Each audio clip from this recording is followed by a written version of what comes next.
Well, I think we're all excited about the opportunity, and we all see what could be, but we also know that that's kind of wasted energy at this point. We got to maximize preseason, but at the same time, you do. I mean, you get excited about this team. You know what's possible, and then there's a reason why these guys decided to come back and forego their opportunity in the NFL, and that's to go do exactly that, and that's okay. I mean, these guys are proud and they're competitive and they want it and they think big, and that's the way it should be. But at some point, we got to get back to work and focus on what matters. Has this team done everything from the end of spring practice to now? Yeah, I would say they've done that and some. Yeah, they've there's a great energy around this team. They know what they want. There's an urgency, there's a purpose, and they've come together. You can just see it. We don't want to create distraction for this team. We want them to continue to focus on what matters. But you can just feel it when you're around the guys. And you guys who have spent some time with our players, you guys can feel it. It's real. So, what does all that mean? I mean, we got to earn everything we get next year. Nothing's going to be given to us. And so, that's going to start August 1st from transition from the summer to the preseason, and here we go. Ryan, I might have missed it. Did you name your starting quarterback today yet? I did not, Tim. How close is that competition? Just going into camp in your brain? Well, I think going into the spring you had Lincoln and you had Devin, who really only ones that really knew the offense. Yeah. So we wanted to kind of get through the spring, see what that looked like, go through the summer. And now, the first 2 weeks of preseason, I think we'll have a better idea of kind of where everybody is based on their knowledge of the offense. But some guys have really stepped up in the summer, and whether it's leadership, it's there's a lot of different things you can evaluate in the summer, but it's going to come down to what happens on the field. In Will's experience as a starter, I mean, that weighs heavily too, doesn't it? I mean, the fact he's been a starter for a couple of seasons before. I mean, it's there for sure. Yeah, I mean, he's an older guy and he's played a lot of football, so that's something that we watched and we evaluated. We brought him in, so experience does matter. Ryan, sometimes as freshmen you can start to temper expectations around this time of year after spring. Right. But with Jeremiah, how do you balance that between understanding he's a freshman, but also understanding he's not really a typical freshman? Yeah. Again, I'm trying not to go down the road too long with him. It's easy to see how talented he is. I think the thing you already recognize, though, is that he's really good at the no-talent things as well. But I'm going to hold off comments until he plays his first snap at Ohio State, and we'll go from there. Denzel mentioned that you said he probably doesn't even pay attention to social media stuff because he's working all the time. I guess when you hear about the stories in the offseason with them, is that unlike any other freshman you've coached before? I mean, we've had some talented guys before, but he's right up there. Yeah, he is. And again, I like you said, I don't think our guys are too tied into some of that stuff. They're kind of focused on what they're focused on, but it's going to be exciting to see him play.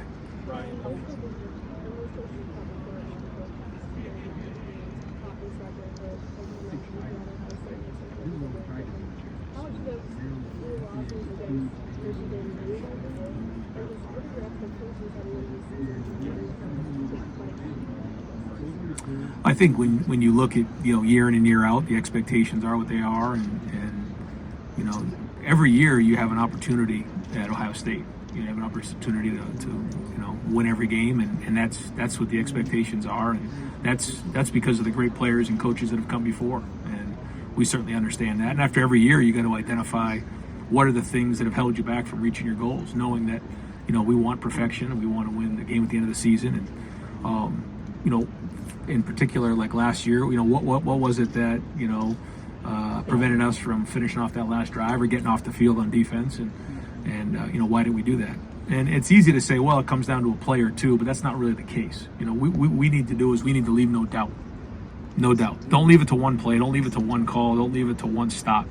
Leave no doubt when you're on the field, and we're not going to get into all the reasons or all the things that we've done to try to address that, to get that fixed, but we worked hard on that, and we feel good about where we're at going into the season. Ryan, what did you lost for the team, the offense in particular? How did it have a spark those out returners coming back this week? I don't think that really had much of an effect, quite honestly. I think it had more to do with our guys who just love Ohio State.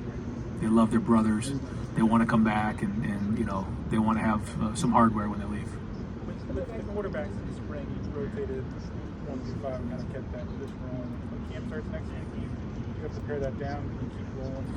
Yeah, so I think what we're going to do, those first 4 practices that are open, is have the 2 fields to try to get as many reps as possible. I think once we get done with that 4th practice, then we'll kind of stop with that.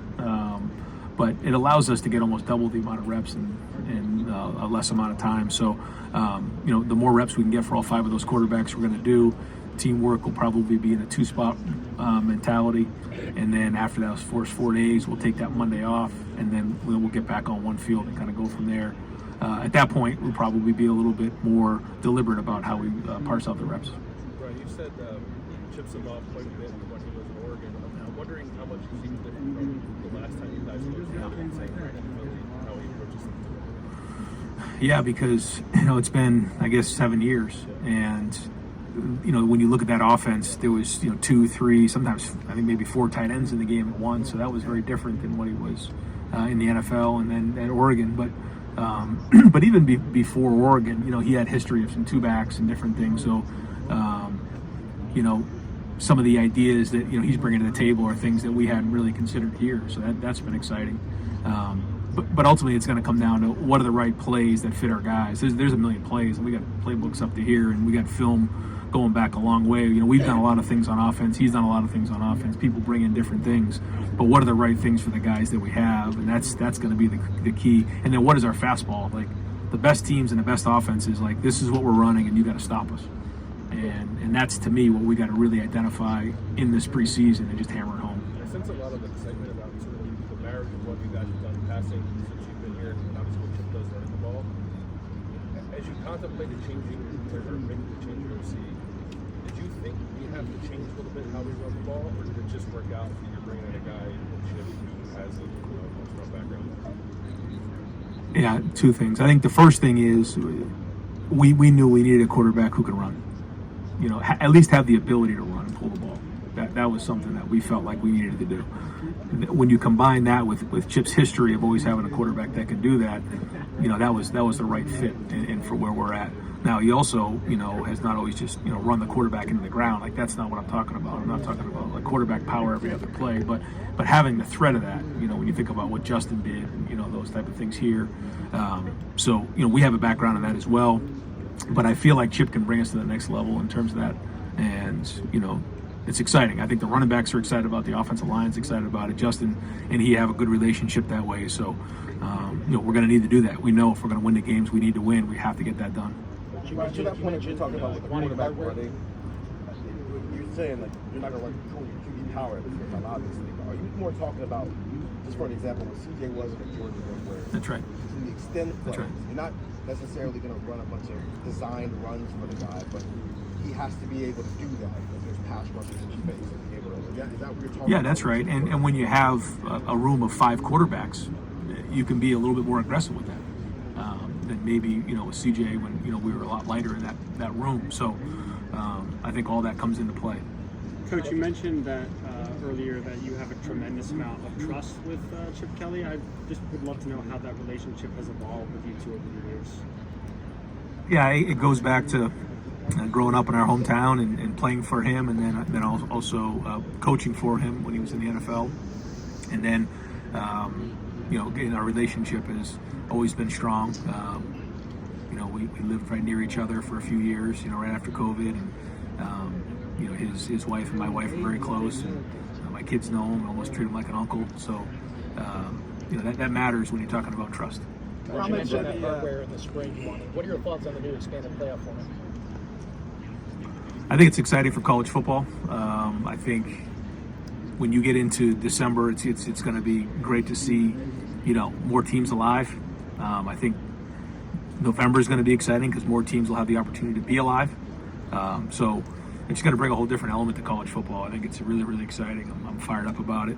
I think that it's going to be very different. You're not going to have a whole month to prepare for games. The games are going to come faster. They're going to hit faster. Your depth is going to be important. Your fundamentals are going to be important. So it's going to be exciting to watch. It's going to be exciting to watch, some teams, host home games, in their home spots in December. So there's a lot about it that's exciting. But although we're going to talk a lot about the different changes that are going on in college football, I think ultimately it's still going to be football. I mean, it's still going to come down to stopping the run, running the football, taking care of the football, and playing really smart. So, ultimately, I know there's going to be tablets on the sideline, there's coach-to-player communication and all those things, but the game of football hasn't changed. Ryan, how much of the offense will you use from those days at New Hampshire? It'll be interesting. He's got files from that go back a long way. You're the QB. Yeah, I mean, maybe there'll be some things that get popped out, and if it is, we'll have to figure out how we can match it up to what it looked like. It'll look a lot different when it's our quarterbacks running it. Certainly, when I ran it, but rarely are there new ideas. They're just ideas that are recycled, and then finding the right ones for our guys. But Chip's got a long library of plays in his background. Ryan, trust Chip, but from the standpoint of a guy who's called plays for so long, what do you think you'll miss about it? I do like it. Just the competitiveness of it and game planning and the thrill of scoring a touchdown after putting all the work in and all the, when you come up with a play, then you have to install it, then you have to practice it, then you have to go through all the contingency plans, and you have to call it in the right moment. I mean, there's a lot that leads up to it, all the preparation, and it's exhilarating when it gets done. There's that feel. Generally speaking, I've been asking a bunch of coaches this today. It seems like coaches with play calling experience are a little bit reluctant to delegate that sometimes. Why do you think that's such a precious thing to say? I think every coach has something that they do. When I was with Coach Meyer, he was an offensive guy, but he was also a wide receiver and special teams guy, and so that was kind of his baby. And I've been around defensive coaches where that's their thing, and secondary coaches, and that it's kind of what your background is, and you take a lot of pride in it. So you want to make sure that it's done at a high level. So I think that's probably like that with any coach based on their background. Ryan, you mentioned Caleb Downs and possibility of running back last month. Is that more about Caleb, or how much of it is an actual concern or worry about the number of running backs? That was at the time. That was more about Caleb. We felt like in recruiting that I watched him play against Buford in a high school game, one of the best games I've ever seen. He was on both sides of the ball. He was returning kicks. He was running the ball, and I was like, this guy can play running back at Ohio State now. So he has the ability. Now, do we want to put that all on his plate right away? I think he has interest in doing it. I think he'd like to do some returning. I think we want to get him started with safety and go from there. Since TC did, we lost TC for the year. It's something that we have to make sure that we're on top of and building contingency plans. I don't think we have to sound the alarm just yet, but it's good to have things down the road that we can go to if we need to. Is there anything other Caleb would be breaking glass, maybe facing emergency? I know you do see the wide receivers in the running game. Are those the things that you're talking about with the four? That's probably not the amount we want. You're talking 60 games. Sure. And we do have, a couple other guys in that room that we'll kind of see what we have as we get into, and Mick's had some good feedback on those guys. So, we didn't really know who TC was, going into that year a couple years ago, but he actually, filled the need for us and hit a touchdown in that game. So hopefully we can get a little bit of that there and get some carries out of that. If not, then, we'll have to figure out what a contingency plan might be. Right, you get a freshman quarterback doing a fast processor. How much can that accelerate the development? Well, he is a fast processor. He's very, very twitchy. People talk a lot about the twitch of the lower half, how quick they move, but he's twitchy from the waist up, how fast the ball comes out of his hand. Dwayne Haskins was that way. The ball just came out fast, and his mind works that way as well. And that's a good trait to have as a quarterback.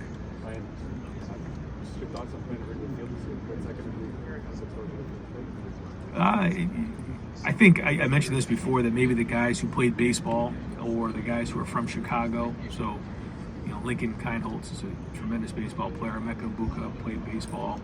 Taiwan Malone played a little bit at Ole Miss. Great baseball backgrounds. Or then the guys who are from the Chicago area, like Carnell Tate. They may understand the history and tradition of Wrigley Field, maybe more than some other folks, on the team. And I think for the coaches who know, and me growing up in Boston and Fenway and understanding what Wrigley is, I've been to Wrigley before. It's a great place. I think we'll explain that to them. We're not going to make it bigger than it is. I think it'll probably be more significant for those who have had exposure to it. When an athletic director of the league mentions your NIL budget, says it's 23 million you guys in Oregon. It wasn't that long ago that Saban and Jimbo were ready to kill each other over NIL comments. Is this normal behavior now across the league? Is it acceptable for other coaches, other ADs to be referencing, good, bad, or otherwise, whatever's going right? But that's a thing, and how true or not is the thing. Right. I think it's a little tricky for people to make comments when they don't really know what's out there. I mean, these aren't numbers that are easily accessible. So, I think that's something like I wouldn't do. But to each their own. I think that there's a lot of speculation out there, and I think that sometimes that is tricky for all of us as we're trying to figure out what benchmarks are, values, things like that. What are certain salary caps for different programs? The other part that is interesting at Ohio State that I've recognized is that there are the collectives, there are those type of things, and they support our program very, very strongly. But there's also the other part of the endorsements that happen at Ohio State. And when you have a 12 million person fan base and you have 2 million people in the city of Columbus and the passion of Ohio State in the state of Ohio, there's a lot of opportunity outside of the collectives. And the value of being an Ohio State football player in Columbus is tremendously high. And that is another part of it. And I don't know how you figure that in, but or how you put a number on something like that. Because I certainly don't have that right now. So I don't know how somebody else would. Historically speaking, you guys have had a ton of recruiting battles with Oregon way back in history, and certainly picked up the last 4 or 5 years. What has it been like recruiting against them this last year since the news of them joining the league? Is ongoing, going at each other's throats as we speak? Yeah, absolutely. No, they're doing a good job, and they're certainly well positioned. Everybody has a different, setup where they are, and their setup is very, very different than ours. Ours is based on the city of Columbus and our fan base, and comes from a lot of different ways. Theirs is set up a little bit different, but they've done a good job recruiting, and Dan is very, very aggressive in recruiting, and has recruited some good players and good talent. Ryan, how well do you know Sharon Moore and what you expect from him in terms of united this recruiting? I assume that it's going to be similar to the way it's been in the past, but we'll see once we get into the season. When Emeka was talking about how each of the guys who came back arrived at that decision, one, does that surprise you? And what were those conversations when they were talking to you about the reason they wanted to stay? The term that a lot of them gave me was unfinished business. They felt like they wanted to have something to show for all the work they put into the program. That was what a lot of them said to me. But like you said, each of them kind of did it on their own. That being said, I think they were in communication a lot. I think it started, Jack was a big part of it. Cody Simon was early on decided that they wanted Lathan Ransom, jumped in, and then slowly guys start jumping in, and it was a big deal. It really was, because we haven't had that since I've been at Ohio State, and they led the way on it. We infused a few guys in the portal and a few guys in recruiting and in the freshman class, and then really went to work on getting the coaching staff the right way, and so there's a lot of excitement around the program right now. We've worked really hard to get this team to where it is right now, and so and I think when you get around our guys, you'll see that they're focused right now. They're not caught up in the emotion of the expectations of what this is or isn't. We know we got a long road ahead of us. And when you talk about the transfers that you guys brought in, Caleb is headlining, Coach John Will, but people kind of forget about Seth. What has he meant for you guys so far? And have you seen him kind of take on that leadership role that you're going to need from the center, like the middle of the offensive line? He gives a veteran experience that is I think calming to the guys up front.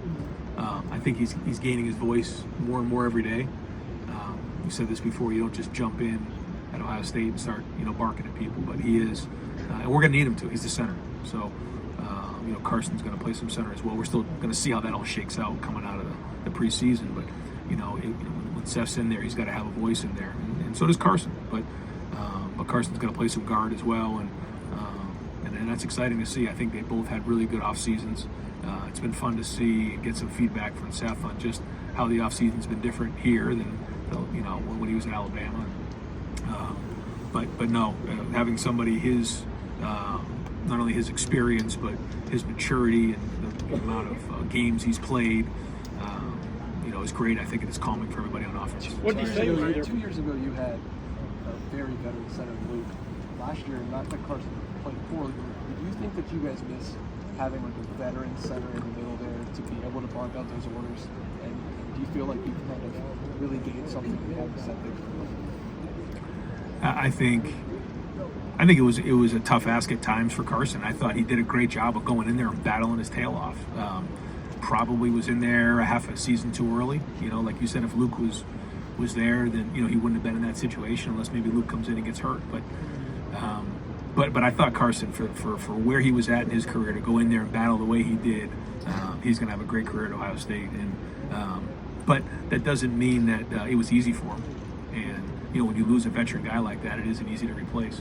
But having that year under his belt is going to really pay off for Carson. And he fought every day. Every day, I give him credit. He kept going back, and was it always perfect? No, but now he's changed his body. He's a whole nother year under his belt. And I'm fired up to see what he looks like here. Brian, Mecca's always been a leader for you guys, and now it's his room. Obviously, the older guy in the room. Have you seen anything different from him this offseason when it comes to leading those guys, and if so, in what ways? Yeah, I think he has always been a leader. He's always had an approach where he walks in a room and he demands respect. He's got an old soul, but you also have to have a voice. And he's finding that voice. He's had some opportunities this summer to speak up and call guys out. He's done that. He's going to have to do that more. Brian, when I have a backfield as talented as yours with two guys who've both been number one running backs in the past, how are you and Chip going to decide which guy you want on the field as game progresses? Yeah, Coach Locke is going to be ultimately responsible for how that rotation goes. But both guys are going to play. Both guys are going to play a lot, and they're going to have a lot of carries. Has Coach Locke brought what you? I mean, obviously y'all haven't. You practiced on the field a little bit, but has he brought what you wanted him to bring to that running back coach position? Coach Locke. Yeah. It's been great in a short period of time to watch his passion for the game. He's a tough guy. He demands respect when he walks in a room, but he demands his players to play hard. You can see that right out of the gate. And the guys like him. He pours into his players, and I'm excited to see these guys run under him this year. Going back to what you said about Seth, what's he told you is a little bit different from Alabama? Yeah, I would think you're always looking for comparisons. What do they do? There was nothing. There wasn't anything that jumped out, but just interesting to hear, just compare and contrast different approaches, and like you said, always trying to figure out how you can do things better. Yeah, and offensive meetings I would think you still sit in on things. Brainstorming things. Do you like what you're hearing about which way, kind of the direction y'all might be going offensively? Do you try to keep your mouth shut and just listen to what those guys are saying, or are you dictating a kind of a direction all along? It's a little bit of both. I think there's a lot of collaboration in that room, and again, I think it's my job to try to identify where we need to be and where we're going, and try to find that balance along the way, because again, just being here now for my 8th year, I got an idea what's coming on the horizon here in this conference.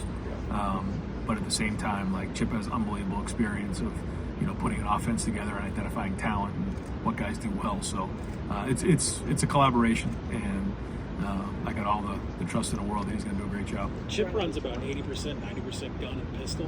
Is that an area of focus with Seth after last year? Or do we just count that up to the yips? What happened? We'll have to see how the season goes. We have not seen anything like that in practice, and so we'll kind of go from there. We will be under center some this year, but I don't know what the percentage will be, but we'll mix it up. Ryan, I'm curious, with the playoff expanding, you're looking at a potential for a 17-game season. Do you have to make any adjustments, like later in the year, keeping guys fresh? Or how are you kind of approaching it? I think we're all trying to figure that out, what that looks like. But certainly depth is going to be critical. But it's not going to change how we work every day. We know we need to get done.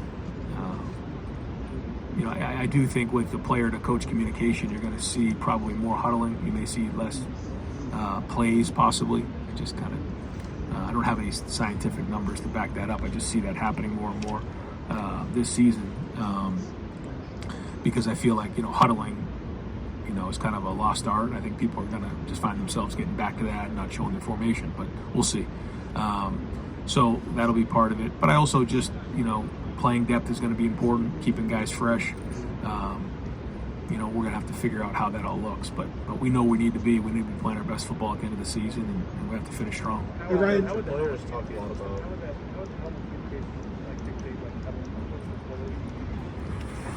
Well, when you have, the earpiece in your helmet, you can get the call over from the sideline, and typically when that happens, you're either kind of in a muddle huddle or you're in a huddle as the quarterback, can bark out the play, and now you don't have to find yourself signaling plays from the sideline.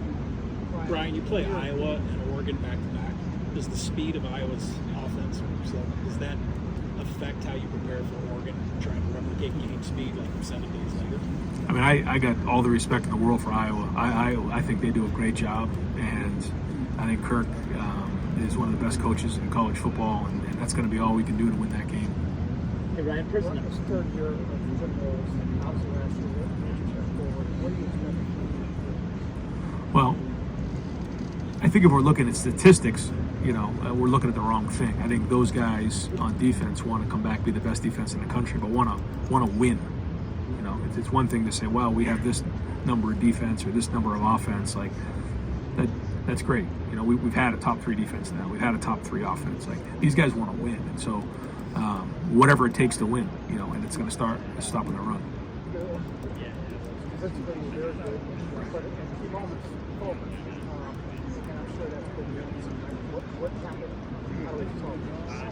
Yeah, and I think, I would say, from afar, hey, we played well enough on defense to win. We should have scored more on offense. But the truth is, we got to win the games. And like you said, when the game's in a balance, we got to make those plays. Yeah, I mean, they opened that up now, so a lot of those guys are going to be able to get on the field and actually, coach on the field and make tactical decisions in game. So that's a change. Is there a percentage of those assistants that will work on the tablets, just getting them ready, getting the technology ready in between series? Yep. All that's in play, and we've talked about how we're going to do that. Actually, try to simulate that in practice during the summer. Hey Ryan, a lot of your players are talking about how much they're playing golf. They're really competitive and stuff. Do you get a chance to go out and play with them? Golf, I've not played with those guys other than at the simulator every now and again. But we have for our players in the city of Columbus, like they don't, they get out a little bit, but they're at their place. They're at the facility, and they need some things to do. And golf has really been great for them. And we have some great golf courses in Columbus. What's your handle?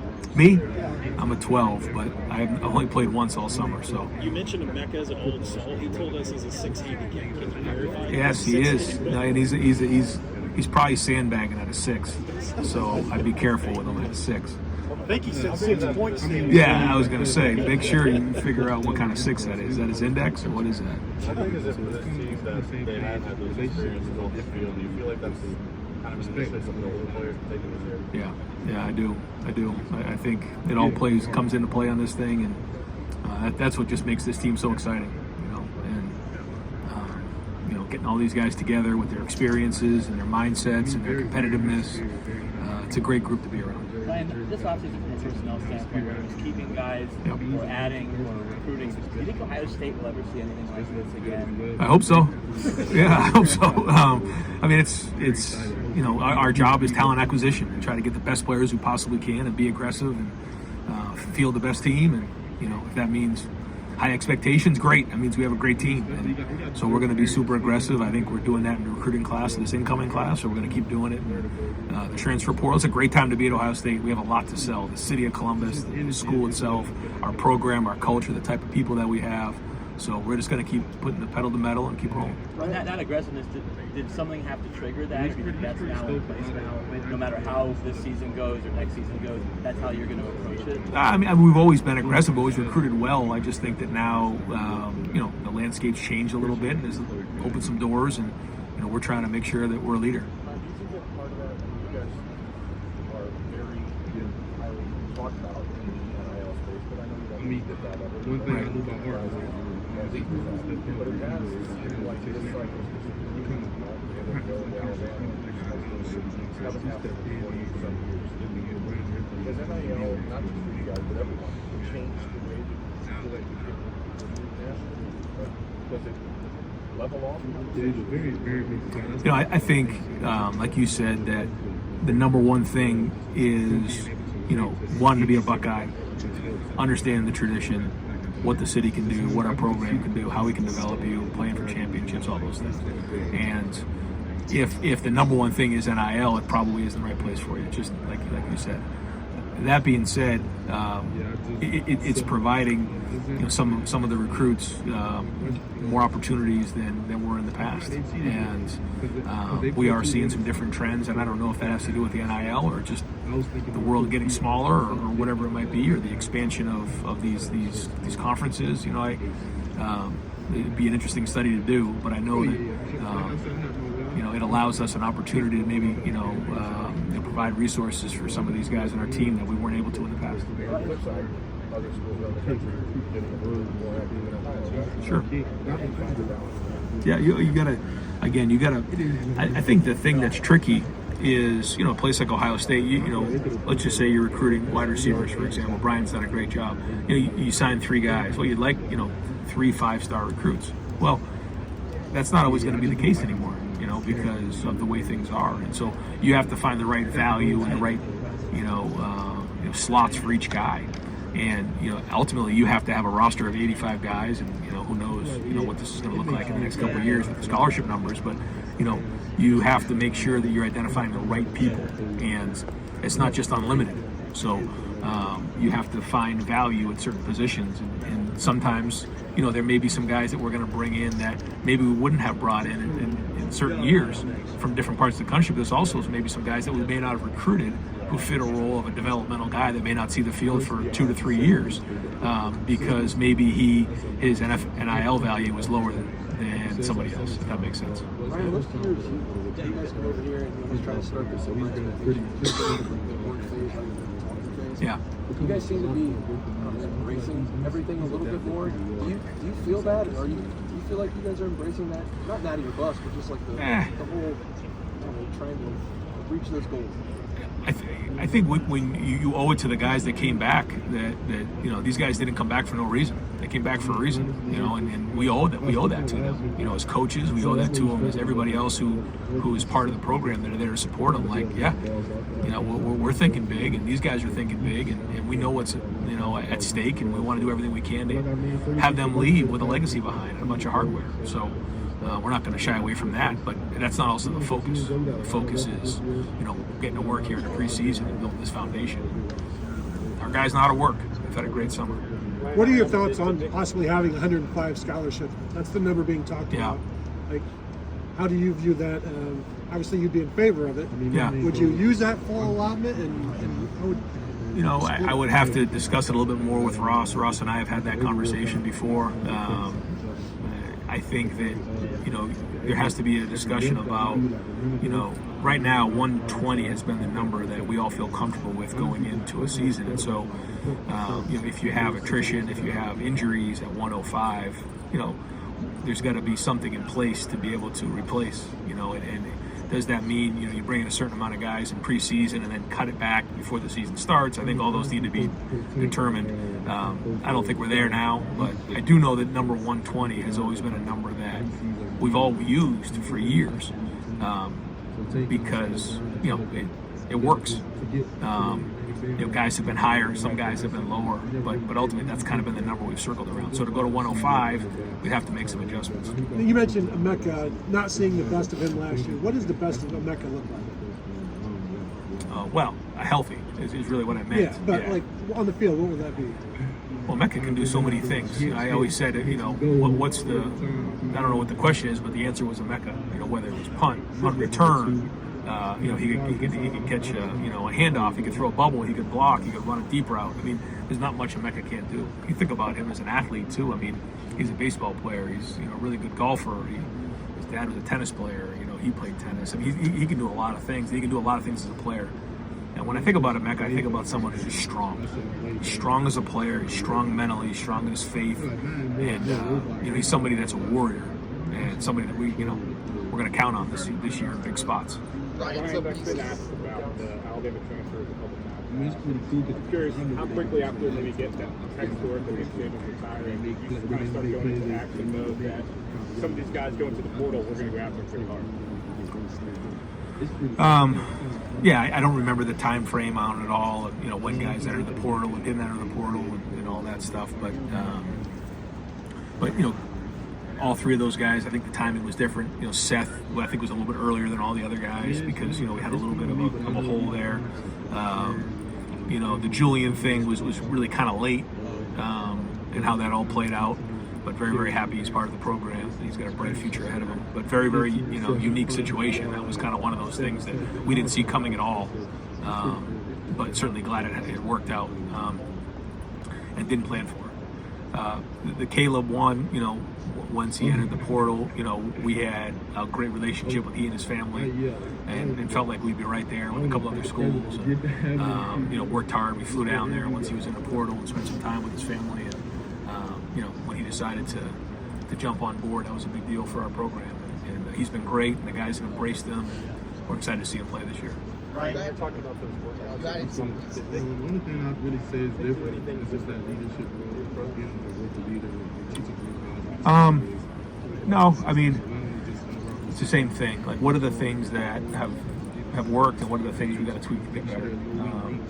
But there's a great ramp up going on right now on how we do this. It's very, very well thought out that Mick has about, you know, these workouts that are going on these last couple of weeks and leading into the preseason camp, on the amount of running that we're doing. You know, how much stress is actually being put on the lower half and sort of weights to simulate what the first few days of practice are, because you know those first few days of practice can be touch and go. So I think, you know, we've done a really good job of preparing our guys to be healthy, to have a good week of practice. But it's been more about the team, the leadership. Every day there's an effort grade. Every day in the entire group there's an effort grade, and that gets sent out to the coaches. They get it. I see it, and you know, the leaders, you know, are a big part of that. And you know, that's a big commitment by him and the staff to do that every single day, and to, you know, rate every single one of our guys and send it out, hold these guys accountable. So it's been a great summer, and Nick and the staff have been excellent.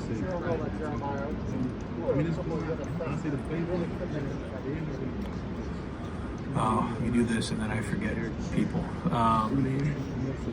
You know, obviously the two running backs are, you know, going to have to play. They're going to have to play. They're going to get games and get carries. You know, Mylan and Demarion Witten just got there. So when you get there in the summer, you're a little bit behind. So they got some ground to cover. It's hard for offensive linemen to make a major impact early on. On defense, you know, Edric Houston has probably flashed the most, but, you know, we're pretty deep at defensive end.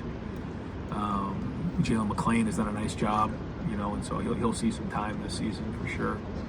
Who am I forgetting? Aaron Scott. Yeah, Aaron Scott. You know, really, as the spring went on, he flashed more and more.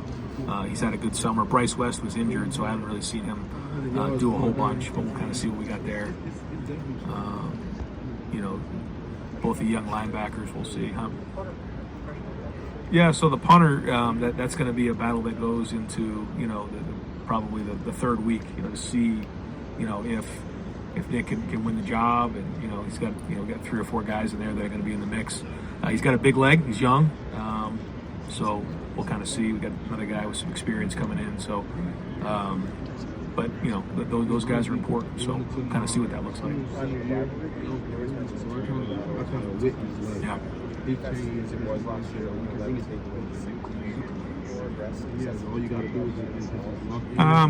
Maybe in certain spots. Yeah, maybe in certain spots, but you know, ultimately, we got to just figure out a way to win the game, and if that means, you know, mixing something up at certain points, we'll do that. But it's usually not just one thing. You mentioned coming out of the spring, the right side of the offensive line, where there's maybe more question marks still heading into the summer months. For starters, is Josh Pryor still an option on either guard or tackle? Then what have you seen from Luke and Tegra versus anybody else in that mix? Yeah, I would say he's an option, but right now he's our right tackle. Yeah, it looks like based on the summer that he's had, that he'll be our right tackle going in. And then Luke and Tegra, what you've seen from those Yeah, guys? good summers, and Carson, all those guys. Austin Saravell's had a good summer, so got to get them out there and start hitting people. It's just hard to see with offensive linemen and see her actually moving stuff, and so we'll get a better feel here after we get the pads on.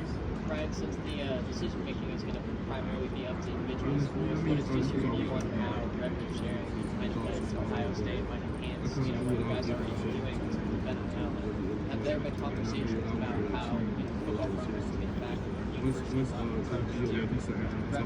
and how it's going to be a factor with Title IX and all that. Yeah, I've had great conversations with Ross about this. Spoke to the commissioner, here at the Big Ten, and also with some of the administrators about this very thing. And I think it's fair to, expect uniformity in Title IX when it comes to, the breakdown of revenue sharing. I think it's a great opportunity for our guys. But I think we all need to come together to have some sort of uniformity there as we move forward. But it certainly is exciting for our players. A couple more minutes, folks. Ryan, you were asked about Caleb Downs. Was there anyone else you could see moving into that backfield, getting some carries over the course of the season? I would probably say, maybe, Brandon Ennis, I guess, would be one that, you look at there. Mecca's carried the ball. I mean, you have to be creative, I guess, if you get that far down the road.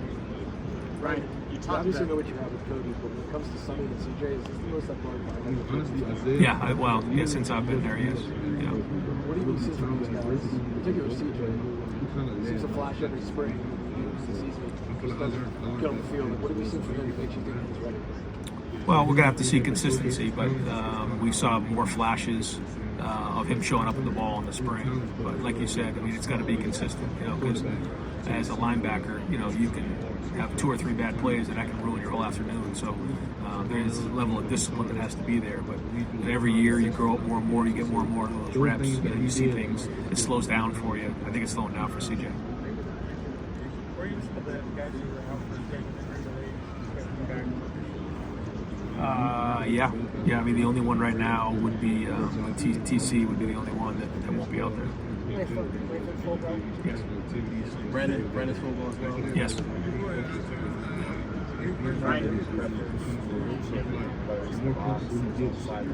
We talked about it this week, and he's still going to think about it. And we were told that the player-to-coach communication can be used up in the box.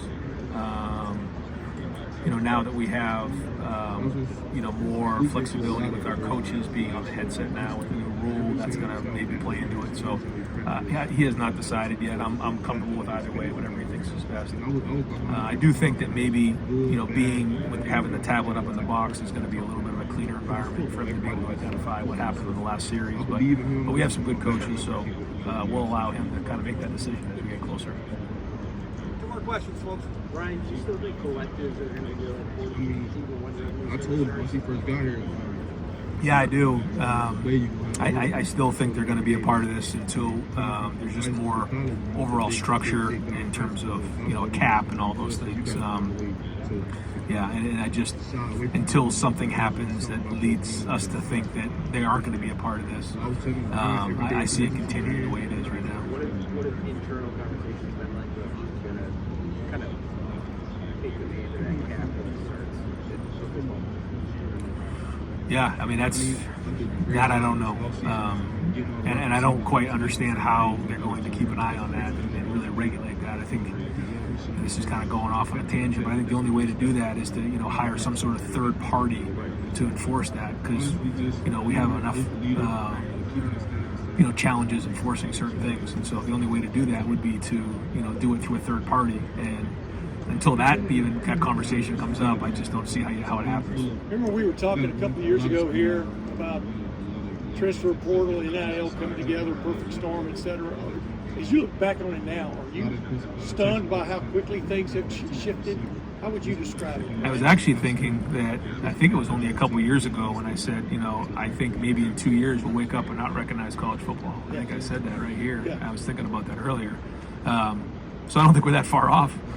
You think about where it was a couple of years ago, where it is right now. If someone were to say that, you'd be like, the playoffs, all the expansion. I mean, all those different things, and now what's going on.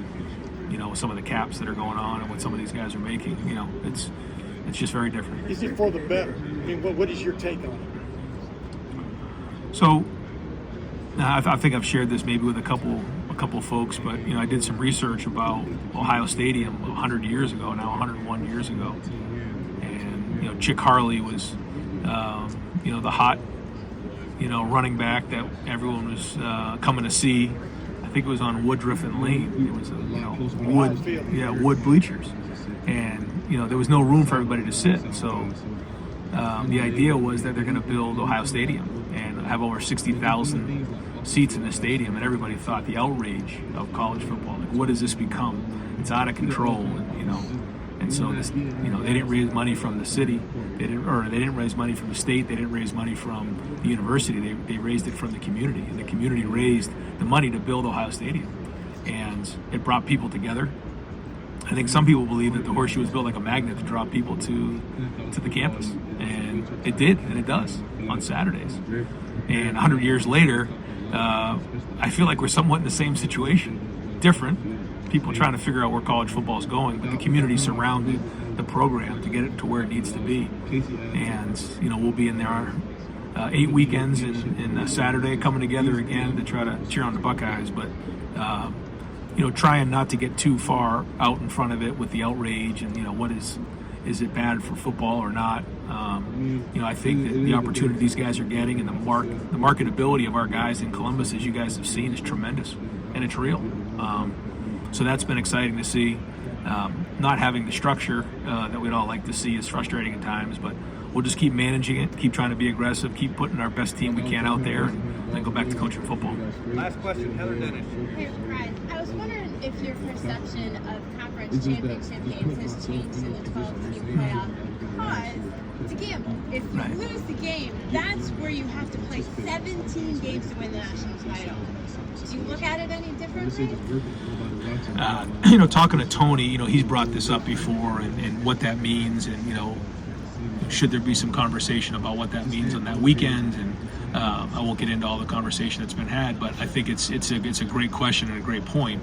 I just think that we all know how important it is to win the conference, and I think what that's meant to college football in the tradition of college football, and you know, playing in this stadium and the electricity of that weekend, and what it means to win the conference, especially having 18 teams now. It just means so much, and to take that away would be a challenge. Now, when you look at it practically from a wider lens of the playoffs and everything, I can see the argument on both sides, but until then, you know, I'd like to play for the Big Ten championship and win the Big Ten championship. That's just that experience you can't replicate, and it's one of those things that, you know, you don't forget, and it's an experience that, you know, I think our guys deserve to play. Yeah, so I haven't played it, but I coach it. So RJ plays it, and I tell him what to run. You mad you're not in it? What's that? Do you want to be in it next year? I'm a little disappointed I'm not in it. I'd like to be in it. Coach, thank you very much. All right, guys, thanks.